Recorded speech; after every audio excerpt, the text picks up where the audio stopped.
रमेश एक गरीब मजदूर है जो अपनी पत्नी कमला के साथ एक छोटे से कमरे में रहता है। गर्मियों का मौसम है और तापमान 45 डिग्री को पार कर गया है। रमेश अपने मालिक के यहाँ काम करता है और उसकी आर्थिक स्थिति इतनी अच्छी नहीं है कि वो कोई कूलर या एसी खरीद सके। अरे बाप रे, इस गर्मी में तो जान ही निकल जाएगी। पूरे दिन धूप में काम करके आया हूँ, सारा शरीर फट रहा है। अरे आ गए आप, पानी लीजिए। थोड़ा ठंडा है, मैंने मिट्टी के घड़े में रखा था। कमला, हमारे पड़ोसी अंकित भाई के घर में देखा है कितना मजा है। आज उनके घर गया था काम के सिलसिले में। वहां एसी चल रहा था, बिल्कुल ठंडा कमरा, और यहाँ इस छोटे से पंखे के नीचे भी कोई राहत नहीं है। अरे सुनिए, हम गरीब लोग हैं, हमारे नसीब में कहाँ एसी कूलर। छत पर पानी छिड़क दिया है, थोड़ी देर में ठंडक हो जाएगी। हाँ, यही तो दुख है। जिनके पास पैसा है वो गर्मी से बच जाते हैं और हम गरीब लोग बस तपते रहते हैं। अगले दिन रमेश अपने मालिक सुरेश के यहाँ काम करने जाता है। वहाँ भी गर्मी से बेहाल होकर काम करता रहता है। रमेश, जरा पानी लाओ, और हाँ, बगीचे की मिट्टी भी बदलनी है आज। जी मालिक, अभी लाता हूँ। अरे इतनी धूप में काम कर रहे हो, थोड़ा ब्रेक ले लो। नहीं मैडम, काम ज्यादा है, शाम तक खत्म करना है। सुनिए, हमारा पुराना कूलर तो बस पड़ा है गैराज में, क्यों ना इसे रमेश को दे दें। नया तो हमने ले ही लिया है ना। हाँ, ये तो अच्छा विचार है। वैसे भी हम इसे बेचने वाले थे, लेकिन इसे दे देते हैं। शाम को जब रमेश काम खत्म करके घर जाने लगता है, तब अंकित उसे रोकता है। रमेश रुको, हमारा एक पुराना कूलर है, अब तो हमने नया ले लिया है, तुम वो ले जाओ अपने घर। क्या सच में साहब, हमारे लिए कूलर? नहीं साहब, इतना बड़ा उपहार कैसे ले सकता हूं मैं। अरे भाई, पुराना ही तो है, हमारे लिए तो ये कोई काम का नहीं है, तुम्हारे काम आ जाएगा। हाँ रमेश, ले जाओ, इस गर्मी में तुम्हारे काम आएगा। रमेश को अपनी किस्मत पर यकीन नहीं होता। वो अंकित साहब का पुराना कूलर लेकर अपने घर की ओर निकल पड़ता है। कमला, कमला देखो क्या लाया हूं मैं। अरे ये क्या? ये कूलर कहाँ से आया? अंकित साहब ने दिया है। उन्होंने ये नया कूलर खरीदा है तो पुराना हमें दे दिया। हाँ, सच में? अब हमारे घर में भी कूलर चलेगा? कितनी अच्छी बात है। हाँ, अब हम भी गर्मी में थोड़ी राहत पालेंगे। लेकिन रमेश और कमला की खुशी ज्यादा देर तक नहीं रहती। उन्हें पता चलता है कि कूलर चलाने के लिए बिजली का बिल तो बहुत ज्यादा आएगा, जो उनके बजट से बाहर है। अब क्या करें? इतना बिजली का बिल हम कैसे भरेंगे जी? मुझे नहीं पता था कि ये कूलर इतनी बिजली खाएगा। अब तो समझ में आया कि गरीब आदमी के लिए ये भी एक सपना ही है। हाँ, तो क्या हम इसका इस्तेमाल नहीं कर सकते? एक काम करते हैं, सिर्फ रात को सोते वक्त थोड़ी देर के लिए चलाएंगे, ताकि थोड़ी ठंडक मिले और हम अच्छी नींद ले सकें। अगले दिन मोहन बिजली विभाग से आता है और रमेश के घर का मीटर चेक करता है। रमेश भाई, तुम्हारे घर में बिजली की खपत अचानक बढ़ गई है। क्या कोई नया उपकरण लगाया है? हाँ भाई, ये कूलर मिला है हमें, लेकिन हम बहुत कम चलाते हैं बिजली के बिल के डर से। अरे ये तो पुराना मॉडल है, बिजली बहुत खाता है। इसे चलाओगे तो बिल 3 से 4 गुना आएगा। तो क्या करें, हमारे पास तो इतने पैसे नहीं है। एक उपाय है, मेरा दोस्त इलेक्ट्रॉनिक्स की दुकान पर काम करता है, वो इसे मॉडिफाई कर सकता है ताकि बिजली कम खाए। थोड़े पैसे लगेंगे, लेकिन फिर हर महीने बचत होगी। सच में? क्या ये संभव है? हाँ बिल्कुल, मैं तुम्हें उससे मिलवा दूंगा। मोहन की मदद से रमेश अपने कूलर को मॉडिफाई करवाता है, जिससे बिजली की खपत काफी कम हो जाती है। अब उसके घर में भी ठंडक रहने लगती है। आहा, कितनी अच्छी ठंडक है। अब तो रात को नींद भी अच्छी आती है। हाँ, और अब बिजली का बिल भी उतना नहीं आता। मोहन ने सच में बहुत मदद की। एक दिन अंकित और सीमा रमेश के घर आते हैं। वाह, कितनी अच्छी ठंडक है यहाँ। आहा, हमारा कूलर तो बेहतर से बेहतर हो गया है। हाँ साहब, मोहन ने इसे मॉडिफाई कर दिया है। अब ये कम बिजली में ज्यादा ठंडक देता है। क्या बात है, हमें तो ये आइडिया नहीं आया। अच्छा, अब तुम लोग आराम से रह रहे हो ना? हाँ साहब, आपकी बड़ी मेहरबानी है। आपने हमारे जीवन में बहुत खुशियां ला दी हैं। इस घटना से रमेश को एक अच्छा बिजनेस आइडिया मिलता है। साहब, मैंने सोचा है कि मैं अपने जैसे गरीब लोगों के लिए पुराने कूलर और पंखे मॉडिफाई करने का काम शुरू करूं, ताकि कम पैसों में भी लोग गर्मी से राहत पा सकें। बहुत अच्छा विचार है, मैं तुम्हारी मदद करूंगा। मेरे कई दोस्त हैं जो अपनी पुरानी चीजें दान करना चाहते हैं। कुछ महीनों में रमेश का छोटा बिजनेस शुरू हो जाता है। वो पुराने एसी, कूलर और पंखे को मॉडिफाई करके कम बिजली खर्च में चलने वाले उपकरण बनाता है और गरीब लोगों को किश्तों पर बेचता है। इसे सिर्फ 4 घंटे चलाओगे तो भी पूरे दिन कमरा ठंडा रहेगा और बिजली भी आधी से भी कम खर्च होगी। अरे वाह, ये तो बहुत अच्छी बात है। देखो, एक गरीब के घर आया कूलर, कैसे हमारे जीवन को बदल गया। अब हम दूसरे गरीबों की भी मदद कर रहे हैं। हाँ कमला, कभी कभी भाग्य एक छोटी सी चीज देकर हमारी पूरी जिंदगी बदल देता है। आज मैं अपनी जिंदगी से बहुत खुश हूँ।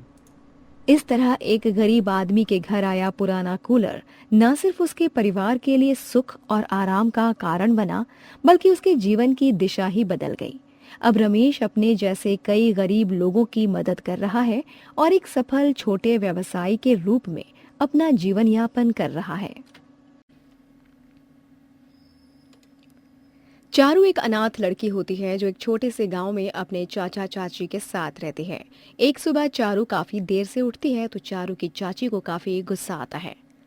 कहो, मुफ्त का घर बार मिल गया तो पलंग ही तोड़ी रहोगी तुम, हैं? कछु काम धंधा नहीं करना का? नहीं चाची, ऐसा बात नहीं है। वो का है ना, कल रात घर का काम करने के बाद शरीर बहुत टूट रहा था, इसीलिए सुबह ना आँख नहीं खुली। आँख नहीं खुली? ये कौन बात होत है, हैं? अरे ऐसन कैसन आँख नहीं खुली? जब तो का पता है कि सुबह सुबह हमका गर्म पानी चाहिए तो आँख कैसे ना खुली? जाओ, हमरे लिए अभी के अभी गर्म पानी लेकर आओ। जी चाची, मैं अभी लेकर आती हूँ चाची। काम की ना काज की, दुश्मन अनाज की। तू तो बस हमारी छाती पर मूंग दल रही है। तुम्हारी माँ पता नहीं किसके भरोसे तो का छोड़ गई। चाची, आप हमारी माँ को काहे बीच में ला रही हो? अरे वो तो ये दुनिया में भी नहीं है। हाँ, ये दुनिया में भी नहीं है, ऊपर आराम से है ना। जब से हमारे घर में आई है बस खर्चा ही करवाया है। अरे आज तक कबो चाची के बारे में सोचा है? चाची, आप ऐसे कैसे कह रही हो? अरे हम तो आप दोनों के बारे में ही सोचे थे। आप दोनों ही जो हो जिन्होंने हमें पाल पोस कर बड़ा किया है। और कौन है? और फिर भी हमको ही ठेंगा मिला। चल जा यहाँ से, पानी लेकर आ। सुनीता ऐसे अक्सर चारू को काफी कोसती रहती है, उसे ही घर के सभी काम करवाती है। ऐसे ही काफी ज्यादा धूप और गर्मी का मौसम भी था। घर में भी सबको पसीने आ रहे होते हैं। सुनीता गुस्से में चारू के पास जाती है। ई का है? अब तक खाना काहे नहीं बना है, हैं?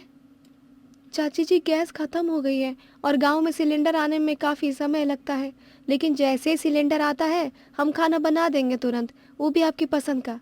अच्छा जी, तो तुम्हारा मतलब ही है कि जब तक सिलेंडर नहीं आएगा तब तक हम भूखे पेट रहिबे? चाची, अब आप ही बताइए, हम कहाँ कर सकते हैं? सिलेंडर ना ही है तो अब कैसे खाना बनिए? अरे सिलेंडर ही नहीं है ना, ये वो कौन सी बड़ी बात हो गई है? तुम्हारे हाथ पैर तो सही सलामत है ना? अरे बाहर आंगन में चूल्हा है तो वहां जाकर खाना बना। क्या? बाहर इतनी धूप में? चाची, ये आप क्या कह रही हो? अरे हम बाहर इतनी धूप में कैसे खाना बना सके थे? थोड़ा तो हमरे बारे में भी सोचिए ना। आंगन में सीधा धूप आती है। तो क्या हुआ? तुम कोई मोमबत्ती हो जो पिघल जाओगी? हैं? यहाँ हम भूख रहे हैं, हम भूखों मार रहे हैं और तुमको वो बर्दाश्त हो रहा है, लेकिन बाहर धूप में खाना बनाना नहीं है तुमका। अरे जाओ जल्दी से, हमरे लिए खाना बनाओ, हमका कुछ हो नहीं पता। चाची, तुमको हमारी बात समझ नहीं आएगा? बताओ, अब की बार और अच्छे से समझा देंगे ताकि कुछ समझने लायक बचोगी ही नहीं। चारू कड़ी धूप में चूल्हे पर खाना बनाने लगती है। हे प्रभु, तनिक धूप को हमरे कपार से हटा दो। इतनी तेज धूप लग रही है, पसीने से तीसरी बार नहा लिया हमने। तनिक हमरे बारे में भी तो सोचो ना, काहे हमार कपार और कलेजा जला रहे हो? अपने घर में आराम से पंखे के नीचे बैठी सुनीता को चारू से ऐसी बात नहीं करनी चाहिए थी, और चारू ऐसे परेशानी में देखकर उसको काफी मजा आ रहा था। अब आया ना मजा, बहुत जुबान चलने लग गई थी कैंची की तरह। ये 2 कौड़ी की अनाथ लड़की की। हाँ, हमरे आगे बोल रही थी लपर लपर। अब धूप में खाना बनाए, मजा आएगा। सुनीता, तुम ये बहुत गलत कर रही हो। अरे चारू बच्ची है, तुमको का मजा आता है उसको इतना परेशान करके? और नहीं तो का। अरे जब तक वो परेशान नहीं होत है, जब तक हमारे हलक से अन्न का निवाला नहीं उतरता है। और ये बात जान लो, अगर तुमको ज्यादा भतीजी का मोह हो रहा है ना, तो पहले उसकी टांगे तोड़ेंगे और बाद में आपको समझाएंगे कि हम आपकी घरवाली हैं, समझे? सुनीता के अत्याचार से चारू काफी ज्यादा परेशान होने लग रही थी। आज रात तुमको सोना नहीं है, क्या समझी? आज रात तुमको सोना नहीं है। आज तुम सारे गेहूं साफ करोगी। हमरे कपार पर चढ़ने लगी थी ना, चलो अब काम पर लग जाओ। सुनीता की बात सुनकर चारू को काफी दुख होता है। अब बस बहुत हो गया हमारी चाची का। हमारी चुप्पी का वो बहुत फायदा उठा रही है। अब हम ये सब और बर्दाश्त नहीं कर सके थे। रात के समय सब लोग सो रहे होते हैं और चारू घर से भाग जाती है और एक ढाबे में नौकरी करने लग जाती है। अरे वाह, तुम तो बहुत ही अच्छा खाना बनाती हो। हमारे ग्राहक को तुम्हारे हाथ का खाना बहुत अच्छा लग रहा है। धन्यवाद मालिक, हमको बहुत अच्छा लगा कि ग्राहक को हमारा बनाया हुआ खाना पसंद आ रहा है। अच्छा मालिक, 1 महीने से ऊपर हो गया है, अब तक आपने हमारी तनख्वाह नहीं दी। अरे थोड़ी तारीफ क्या कर दी हमने तुम्हारी, तुम तो हमरे ही सिर पर चढ़ने लग गई। काम करो, तनख्वाह जब मिलनी होगी मिल जाएगी। काफी समय निकल जाता है और अब तक अजीत ने चारू के पैसे नहीं दिए होते हैं। मालिक, अब आपका बहुत हो रहा है। अरे आपका हमसे ऐसे ही मुफ्त में खाना बनवाते रहोगे? हमको हमारी तनख्वाह दे दीजिए। हमने तुमको अपने ढाबे में काम दिया, 2 वक्त की रोटी दी, रात में सोने की जगह दी, और अब तुम हमरे आगे मुंह खोल रही हो कि तनख्वाह भी चाहिए। अरे किस बात की तनख्वाह? मालिक, हमारी शुरू में ही बात हो गई थी। हमने कहा था ना कि तनख्वाह कम दे दीजिएगा, लेकिन हमको रहने की जगह और 2 वक्त का खाना दे दीजिएगा, और आपने भी हाँ किया था ना, तो अब काहे मना कर रहे हैं? देखिए, हम पहले ही बहुत मुसीबत में हैं, आप हमारे साथ ऐसा मत कीजिए। तुमको किस बात का इतना घमंड है? अरे खाना ही अच्छा बनाती हो, तुम्हें जैसे और 4 बावर्ची मिल जाएंगे। एक तो तुम्हें हताश परेशान सोचकर हमने तुम्हारी मदद की, और अब तुम ही हमरे आगे ऊंची आवाज में बात कर रही हो। जाओ, कोई तनख्वाह नहीं मिलेगी अब, और अब तुम यहाँ काम भी नहीं करोगी। नहीं नहीं मालिक, ऐसा मत कीजिए। अरे आप हमको काम से निकाल दोगे तो हम कहाँ जाएंगे? मालिक, हम तो बस अपनी मेहनत की कमाई मांग रहे हैं ना। किस बात की मेहनत? अरे ढाबा हमरा यहाँ, काम हमने दिया, रहने की जगह हमने दी, खाना दिया, और हमसे ही अकड़। निकलो यहाँ से। अजीत चारू को ढाबे से निकालने लगता है। तभी वहाँ रोहन नाम का लड़का आता है। ये सब क्या हो रहा है? आप तो यहाँ हर रोज खाना खाने आते हैं ना? हम इतनी मेहनत से खाना बनाते हैं, सब कुछ करते हैं, साफ सफाई भी हम ही करते हैं ढाबे की, लेकिन मालिक है कि अब तनख्वाह देने से मना कर रहे हैं। झूठ काहे बोल रही हो तुम? अरे जब तनख्वाह देने की बात की नहीं हुई तो किस बात की तनख्वाह? आप तो रहने ही दीजिए। और देखिए, यहाँ चारू जी ने काम किया है, हमारे अलावा और भी बहुत लोग जानते हैं। अभी थानेदार को बुलाएंगे तो ढाबे पर ताला लग जाएगा। भलाई इसमें ही है कि चारू जी की तनख्वाह दे दीजिए। पुलिस के डर से अजीत चारू को पैसे दे देता है, जिसके बाद रोहन चारू को अपने घर ले जाता है। चारू जी, हम बस उस ढाबे में आपके लिए ही जाते थे। हमको आप शुरू से ही बहुत पसंद थी। आप हमसे शादी करना चाहती हैं? क्या कह रहे हो आप? हम बिल्कुल सच कह रहे हैं। हमने आपको बहुत पसंद करते हैं, शादी भी करना चाहते हैं। क्या आप हमसे शादी करोगी? हमको तो यकीन ही नहीं हो रहा है कि हम एक गरीब बेसहारा लड़की हैं। हमको आपने उस मालिक से बचाया, और अब आप ये क्या कह रहे हैं कि आप हमसे शादी भी करना चाहते हो? ये सब सपना तो नहीं है? नहीं, ये सपना नहीं है, हमारा सच है जो हमने आपको बताया। चारू को भी रोहन काफी अच्छा लगता है, इसीलिए चारू मना नहीं करती है और वो दोनों जल्दी शादी कर लेते हैं। चारू अपनी रसोई देखकर काफी हैरान हो जाती है। ई का है रोहन जी, रसोई में एसी? यहाँ पर तो एसी लगा है। हाँ, क्योंकि हमने तुमको उस ढाबे में गर्मी में पसीने से लथपथ होकर काम करते हुए देखा है, इसलिए हमने सोच लिया था कि आपका रसोई कोई आम नहीं होगी, इसलिए हमने रसोई में एसी लगवा दिया। आपका बहुत धन्यवाद रोहन जी, हमको एसी रसोई बहुत अच्छी लगी। हम अभी आपके लिए स्वादिष्ट खाना बनाकर लाते हैं। चारू अपनी एसी रसोई देखकर काफी खुश हो जाती है और अपनी आगे की जिंदगी अपने पति के साथ खुशी खुशी बिताती है।